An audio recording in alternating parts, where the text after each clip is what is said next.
and welcome to DNQ Football. Well, the World Cup starts on the 20th of November, but wait, we're not here to talk about teams like England and Brazil or even Denmark anymore. No.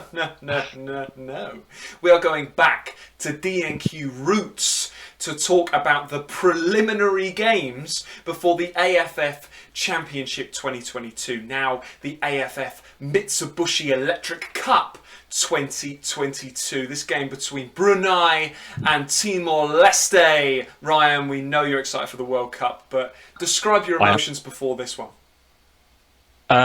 Just another level of excitement for this one. So my excitement for the World Cup, try doubling it for this incredible fixture.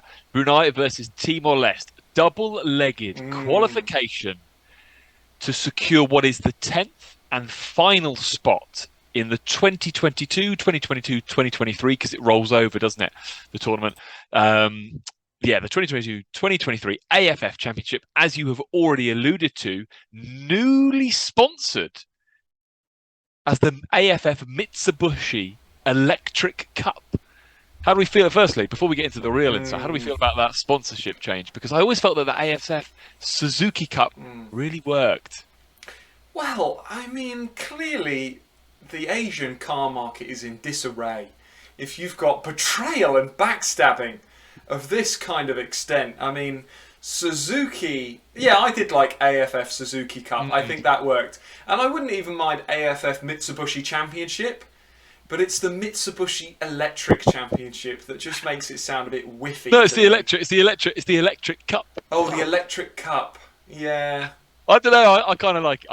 Anyway, let's put that to one side. So the winner of this double-legged qualifier will join Thailand, Philippines, Indonesia, and Cambodia in Group A of the tournament. Group B is made up of Vietnam, Malaysia, Singapore, Myanmar, and Laos.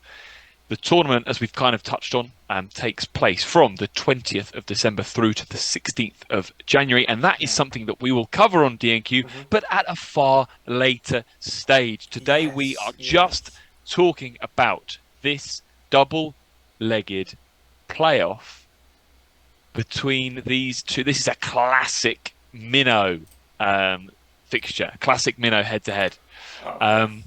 We have got Brunei ranked 190. We've got Timor-Leste ranked 198. The first leg, so just for anyone tuning in that wants to know a little bit more about when and where, the first leg takes place on the 5th of November in just a week and a bit's time at the time of recording. And the second leg is 10 days later, the 15th of November. Now, both games are being held at the Hassanal Bolkiah National Stadium in Brunei. Now, typically for AFF Cup or Championship qualification, it is home and away legs, but Timor-Leste's ground does not meet FIFA standards. So Brunei are hosting both, which I think could well play a factor in the outcome with the fact that they're hosting both games. Do you want some seriously interesting facts about Brunei and Timor-Leste? So Brunei in 2022, mate, they've only played 4 games. They've not been super present across the calendar year. Played 4 games, they've won 1 and they've lost the other 3. Their victory was their most recent outing, a 1-0 win against Laos. But kind of in relation to the tournament, Brunei have only ever appeared or kind of participated in one AFF Championship, and that was back in 1996, and it was the first edition of the tournament, which I thought was an insane stat, because they have participated in this first round of qualification on numerous occasions. Now, sometimes on some occasions they've not participated in the tournament at all, so there's been no qualification. Brunei just haven't been involved, but they have been at this stage on, I don't know the exact number, but on numerous occasions. And the fact that they've only qualified once, I thought was quite mad. Quite mad. Now, with regards to Timor in 2022, they've played 5, they've lost 4, they've only drawn 1. And to be honest, they've had an incredibly wretched last couple of years. I was I even spent a little bit of time Googling all of basically I was like the history of Timor-Leste's results, because I was like, when was the last time these guys won? They've not won a game since meeting Brunei back in 2018, which was for the qualification for the 2018 tournament. And they beat them 3-1 in the first leg, lost the second leg 1-0, but then qualified. Since then, they've played 17. They've lost 15 and drawn 2. So, mate, we have got two sides that are not exactly in any sort of good form at all, coming head to head. But isn't that just how this is what we like? This is what we love. That's what we need. This is what we love. So I was gonna say I'm keen. It's a genuine chance for both these teams for two very, very different reasons to make some sort of history here. So for Brunei, can they qualify for what would only be the second ever time, the first time in just shy of 20 years. Yeah. No, it'd be over 20 years. Over 20 years. And for Timor, it would be their first competitive win since Brunei since Brunei over 4 years ago. So a chance to make history.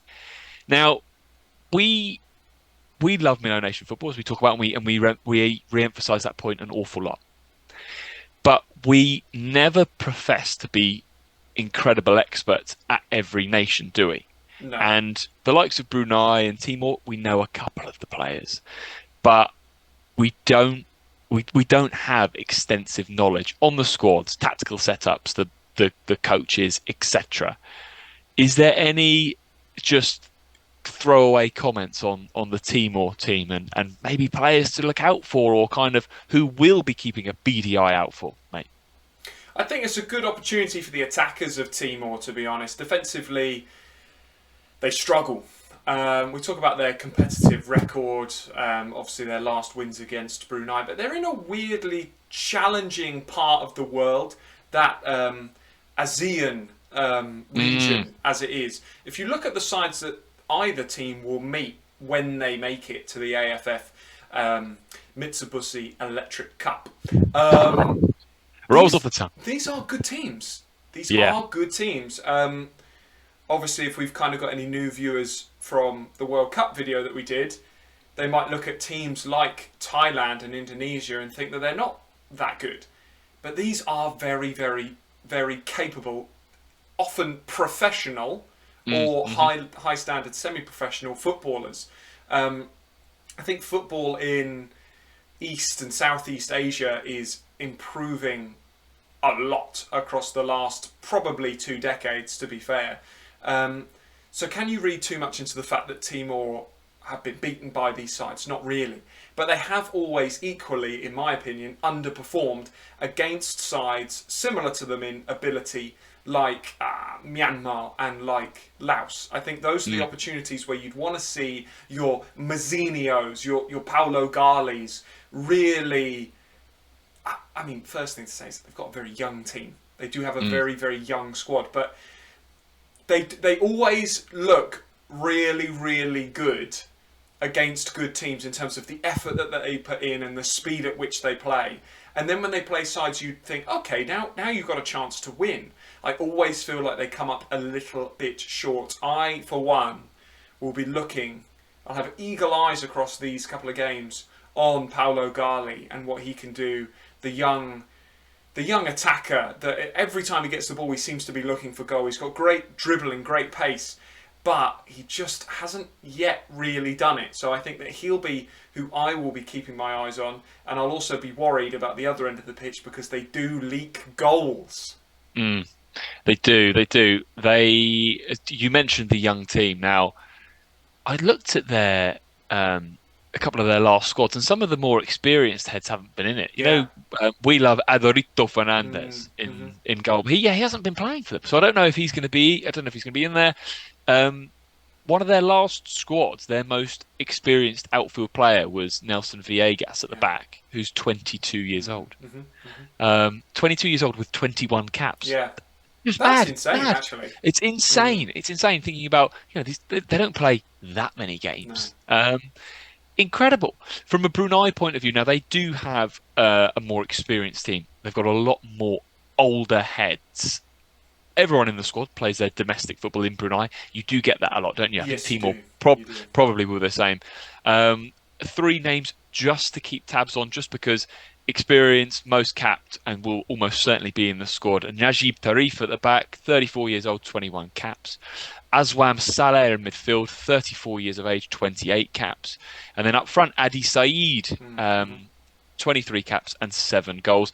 And they'll all almost certainly be part of the squad and play. And they'll, I don't know, it's not necessarily a call because they all don't play through the centre of the pitch, but they will rely on those experienced heads to potentially, or hopefully in their eyes, earn the qualification through to the AFF Championship. And I think the experience could play a part alongside the fact that both games are hosted in Brunei. How do you see it? How do you see it going?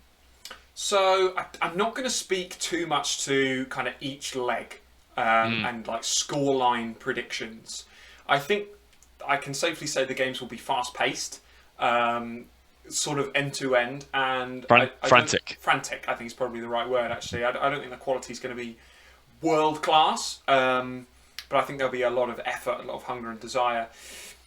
But I am actually going to edge towards the hosts for this one. I think history could be made. I think they could. They didn't actually. It's a shame. This tournament was played last year, but Brunei didn't participate. Timor got the automatic place, so we don't have a huge amount to go off. I think these sides haven't met. I don't think since the Solidarity Cup in 2016.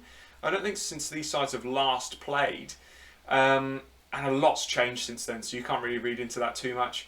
I'm going to say a narrow Brunei win. Actually, history makers for Brunei. I'm going to say. History makers. I was going to say basically a carbon copy of how you've described it, pal. The only is this the first time that we've kind of had Brunei under the DNQ sort of spotlight, as it were? I think it probably is. So we've not done an awful lot of. Well, we've done no videos on them, have we? So what happens with that is when we do videos on teams, we do then do a little bit of research. We'll watch the games, and then kind of by doing so, we build up a little bit of okay, he's quite good for them, and they play this way, and actually they're quite a good side. And because we've not done that for Brunei, we don't really know how it'll all play out. I was looking for kind of some news, some previews and some news articles on this. I couldn't find anything of this game, so I don't know how big a thing it is for Brunei or East Timor. I'm gonna go with you, mate. Across the two legs, I think Brunei will edge it. Home advantage, slightly more experienced team, but who knows? Who knows? Absolutely. But these are the types of games that really kind of give us purpose and give us a reason to talk about international football. The 5th and 15th of November, Timor-Leste will travel to Brunei for a double-legger, for a chance to play in the AFF Mitsubishi Electric Cup 2022. We cannot wait for this one. Drop your comments below. Who do you think is going to win? Drop your pearls of wisdom on Southeast Asian football. And we'll see you next time.